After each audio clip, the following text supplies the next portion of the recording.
오토바이 소음 속 욕지거리, 가해자 가족의 일상. 밤이 깊어간다. 창문의 틈새로 스며드는 차가운 공기, 그리고 그 틈 사이로 들려오는 하늘을 가르며 지나치는 오토바이 소음. 그 소음은 단순한 기계의 울음이 아닌 어떤 소름 끼치는 대화의 신호탄이었다. 당신은 듣고 싶지 않은 이야기를 듣고 있다. 그 이야기는 욕스럽고 비웃을 만하고 감정의 파도처럼 휘몰아친다. 하루 몇 마리의 욕이 오가는지 세어보는 일은 이제 당신의 일상이 되어버렸다. 오토바이 배달부가 지나간다. 여기서 시작된다. 그들은 마치 당신에게 문득 찾아온 사랑의 편지처럼 멀리서 성급하게 혹은 비겁하게 말하고 도망치는 모습을 보여준다. 내가 사랑하는 건 너 같은 존재야. 라는 소리와 함께 그들은 쏜살같이 사라지며 자신이 하는 행동의 우스꽝스러움은 전혀 인식하지 못한다. 마치 젖은 종이컵처럼 쉽게 썩어가는 자신들의 자존감.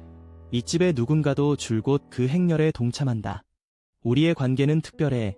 라며 깨진 유리조각 같은 속삭임을 던지면서 그들은 자신의 목소리를 방해꾼처럼 이용한다.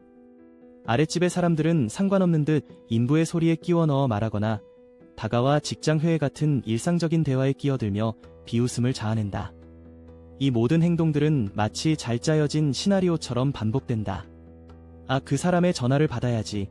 하지만 그 전화는 아마도 당신에 대한 불만이나 악담의 메시지일 것이다. 이러한 조직 스토킹은 그들의 집착을 마치 사랑으로 포장하려는 노력을 보여준다.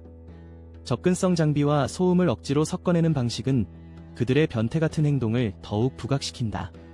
대화 중 끼어드는 소음 장비를 사용해 다른 사람들 속에서 유사한 이야기를 흘리면서 정작 피해자인 당신은 그들 감정의 주인공이 되지 않는다. 당신이 그렇게 여기에 관심 두기를 원하겠지만 당신은 그저 궁금할 뿐. 그들을 향한 관심은 커녕 피식하는 웃음만이 나올 뿐이다. 택배기사나 지나가는 차 안의 누군가가 당신의 동선에 맞추어 비굴하게 방해하는 이야기를 짓거려댄다. 이어지는 내용은 블로그 게시물에서 확인하실 수 있습니다. 게시물 링크는 더보기란 또는 고정 댓글을 참고해주세요.